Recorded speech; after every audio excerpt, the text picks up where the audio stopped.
Tu te souviens de ça? Pauline Prevail. Crevaison de Mathieu Van Der Poel.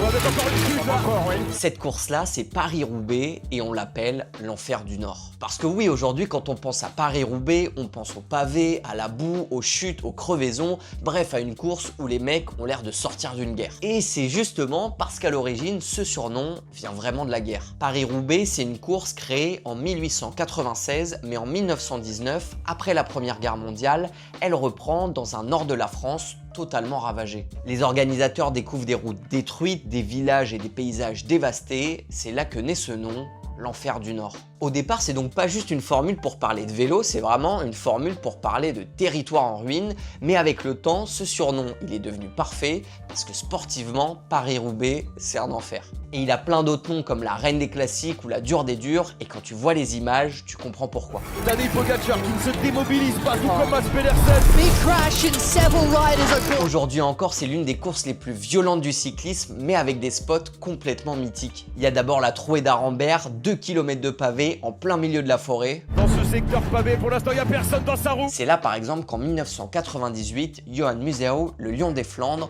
chute violemment et manque de perdre sa jambe. Il y a aussi le carrefour de l'Arbre, autre secteur légendaire, il est souvent placé bien loin dans la course et après ça, il n'y a plus beaucoup de personnes pour gagner au Vélodrome. Et puis il y a l'arrivée dans le Vélodrome de Roubaix, une arrivée mythique, unique, où les survivants viennent finir leur enfer sur une piste. Et puis juste à côté, il y a les douches historiques, devenues presque aussi cultes que la course elle-même, avec les plaques des vainqueurs. L'édition 2026, elle fait 258 km avec 55 km de pavés répartis sur 30 secteurs et quand tu la regarderas, tu sauras au moins d'où vient son surnom, l'enfer du Nord.